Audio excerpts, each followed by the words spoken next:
Today is Wednesday, May 31st. We'll tell you how, for the first time since Russia invaded Ukraine, neighborhoods in Russia's capital came under attack. Also, when to expect the next vote on the debt deal, and why leaders in the AI industry are comparing the tech to pandemics and nuclear war. Plus, an update on the woman who was once the youngest female self-made billionaire as she begins her prison sentence. How airlines handled a record-breaking travel weekend. And what the winner of this year's famous cheese rolling race had to go through to cross the finish line first. Those stories and more news to know today, coming up. Welcome to The Newsworthy. All the day's news in around 10 minutes. Fast, fair, fun, and on the go. I'm Erica Mandy. Thanks so much for being here. You ready? Let's do this. It looks like war has finally landed on Russia's doorstep. Ukrainian drones struck some of Moscow's wealthiest neighborhoods yesterday in what one Russian lawmaker called the most dangerous attack on the capital since World War II. And in response, Russian President Putin has promised to boost air defenses around Moscow. The attacks didn't do a ton of harm, though. Some residential buildings were hit, but the damage is apparently pretty minor. And there were no reports of serious injuries. The Ukrainian government is saying it was not directly involved. But one Ukrainian presidential aide said, quote, "We are pleased to watch the attacks play out." And he told Russia to expect even more strikes in the future. Of course, Ukraine and other Ukrainian cities have been under attack off and on for the last 15 months, ever since Russia first started its invasion. Whereas yesterday's strike marked only the second time Moscow had come under direct fire. Still, the American government says it does not support attacks inside Russia. The U.S. is supplying weapons to Ukraine on the condition it only uses them to defend itself. Now, American officials say they're working on getting more information about these latest attacks. Wildfires are burning through Nova Scotia, Canada right now, and more than 18,000 people have had to evacuate.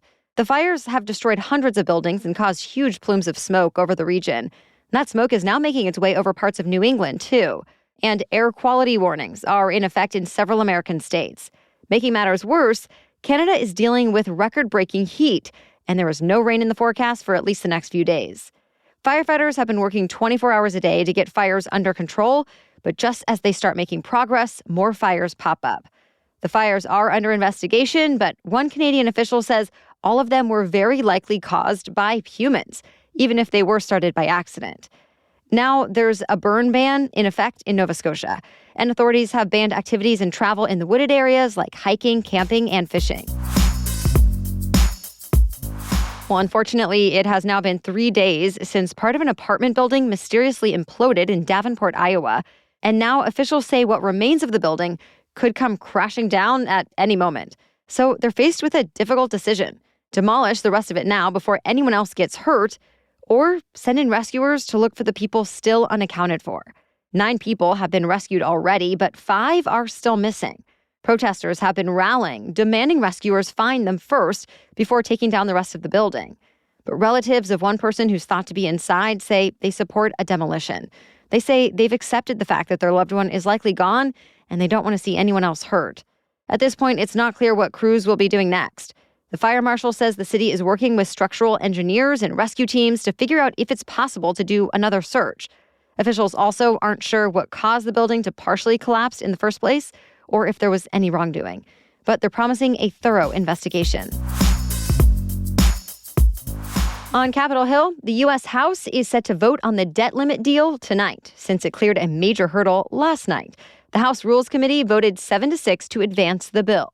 The Rules Committee controls debate on the floor, so even though last night's vote was procedural, it was crucial. 7 Republicans voted in favor of it, but 4 Democrats and 2 Republicans voted against it, critical of the concessions their party leaders made to reach an agreement. Remember, the bill would raise the debt ceiling for 2 years, essentially paying America's outstanding bills and avoiding what could be a disastrous default. Lawmakers on both sides of the aisle seem to approve of that part. But many Democrats aren't on board with some of the provisions, like that it would also boost work requirements for federal public assistance programs and fast-track a controversial natural gas pipeline from West Virginia to Virginia. Meanwhile, dozens of Republicans say there aren't enough spending cuts. Still, leaders from both parties say they think they have the votes to advance the bill out of the House tonight. And then it'll go to the Senate, where leaders say they might be scheduling a weekend vote to get it passed in time. Stay tuned. More news is still coming up, but first, a quick break to thank our sponsor. Some habits can be hard to stick to, but have you ever had the ones that you start to crave because they just make you feel better? That's what AG1 from Athletic Greens has become for me. I wanted boosted energy, better gut health, and a way to get a wide variety of nutrients. And now I get all of that with AG1. In fact, it now feels like an easy little something that I do just for myself each morning. It's 1 scoop of powder mixed with water. I also like to put in ice and a splash of lemon juice. And very quickly, I noticed that it helps me with improved digestion, morning hydration, and just an overall feeling that I'm ready to start the day. AG1 is made from 75 of the highest quality whole food sourced ingredients from around the world, intentionally curated for their ability to nourish all of the body's systems in harmony. So if you are looking for a simpler and cost-effective supplement routine, Athletic Greens is giving you a free 1-year supply of vitamin D and 5 free travel packs with your first purchase. Go to athleticgreens.com/newsworthy. That's athleticgreens.com/newsworthy. Check it out. Well, some of the biggest names in artificial intelligence have a pretty serious warning about their own industry. A nonprofit organization called the Center for AI Safety put out a statement saying AI systems come with a risk of human extinction on par with pandemics and nuclear weapons. It was signed by more than 350 executives, researchers, and engineers working in AI.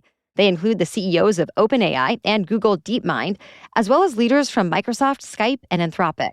They all say AI is improving so quickly that it's already surpassed humans in some areas, and that it'll soon surpass us even more. This letter did not get into specific solutions, but in the past, some of these executives have proposed an international regulator who would just deal with AI. Still, there are skeptics who argue AI technology is still too immature to pose such a huge threat. And they say it's most important to tackle short-term problems like biased and incorrect responses that come from AI. This morning, a woman who was once the youngest female self-made billionaire is waking up in a federal prison cell with at least 3 other women. The founder and former CEO of Theranos, Elizabeth Holmes, turned herself in yesterday to begin her 11-year and 3-month prison sentence. As we told you last year, she was convicted of fraud for falsely claiming her startup blood lab could diagnose a slew of conditions with just a single drop of blood. In a recent New York Times profile, Holmes said she still dreams of working in the medical technology industry, and she still says she did not commit any crimes. Holmes has blamed the company's downfall on her ex-boyfriend and number 2 executive. He's now serving nearly 13 years at a federal prison in California. It turns out a lot of food poisoning is caused by restaurant employees who show up to work sick. The CDC put out a new report that looked at 800 outbreaks between 2017 and 2019. It says of those, more than 40% could be blamed on sick workers.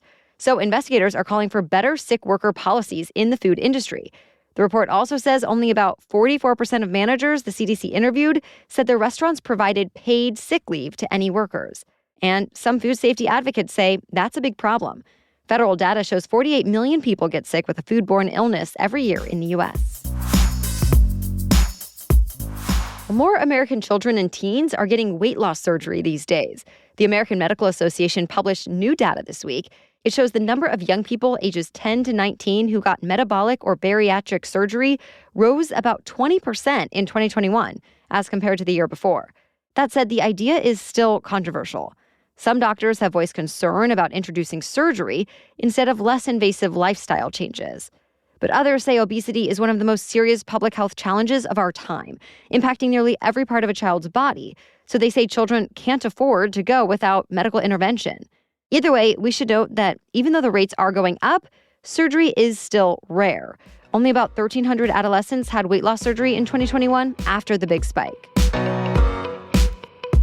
The travel rebound is definitely here. The TSA released new numbers that show nearly 9.8 million passengers were screened or passed through security checks over the 4-day holiday weekend. And that's about 300,000 more than the same period in 2019, even before the pandemic slowed everything down. And even though airports and airlines were busy, the FAA and flight tracking websites reported a pretty smooth travel weekend, with fewer cancellations and delays than in recent years. Since last summer, airlines have hired about 30,000 workers, including thousands of pilots. They're also using bigger planes to reduce flights, but not the number of seats. And that's good news, since Memorial Day weekend is just the first major test of the summer season. Overall, a record 257 million passengers are expected to fly from June through August. England's famous cheese rolling event was as rowdy as ever. Just as they've done for the last 2 centuries, hundreds of racers chased a 7-pound wheel of cheese down a nearly vertical hill, hoping to be the first to cross the finish line, after the cheese, of course. And this year, a 19-year-old Canadian woman won the women's race, even though she was briefly knocked unconscious. She went to the hospital, got the all clear, and now says it was all worth it. She wasn't the only one to take a tumble either. In fact, almost no one stays upright for this race. People end up with concussions, broken bones, and dislocated joints. So with all that, you would think there must be a pretty big prize. But in the end, the winners just get to keep the cheese that rolled down the hill ahead of them. Well, that's it for the main news today. So now it's time for Work Wednesday, when we break down one interesting career or work-related news story every Wednesday. But first, this episode is sponsored by Rothy's. If you've been listening for a while, then you know I am a big fan of Rothy's shoes. And it's for a lot of different reasons. One, I can buy new shoes anytime I want to upgrade my wardrobe, knowing that Rothy's shoes and bags are all sustainably made, so I can feel good about it. And they've been designed with the planet in mind. I mean, Rothy's has repurposed over 158 million single-use plastic bottles for their signature thread. And my Rothy's will last me a long time since they are always so durably designed. 2, they are comfortable. It always amazes me that I can wear Rothy's shoes right out of the box without worrying about blisters. And I'm still wearing the very first pair of flats I bought years ago with no issues. 3, Rothy's knows style. They have lots of options, and I always know that whatever I buy will look chic for pretty much any season. So re-energize your spring looks with Rothy's vibrant shoes and bags, and you'll likely add to the 45,000 5-star reviews and counting. For stylish and sustainable shoes, shop Rothy's, and you can get $20 off your first purchase at rothys.com/newsworthy. That's ROTHYS, rothys.com/newsworthy. Okay, now back to Work Wednesday. Immigrants now make up a record-breaking percentage of the American workforce. A new Labor Department report says people born outside the U.S. now make up more than 18% of American workers. That's the highest level in 27 years of record keeping. And in the last year, more foreign-born people joined the workforce than native-born Americans. In that same time, the unemployment rate went down for both people born here and immigrants. Some economists say it's because immigrants tend to work in different industries than American-born workers, sometimes because of unique skills, education, or language barriers. Though others say there's just plenty of jobs to go around with recent labor shortages. The Labor Department's report includes numbers from legally admitted immigrants, immigrants without permanent legal status, refugees, and temporary residents. It's not just the U.S. that's seeing this trend either.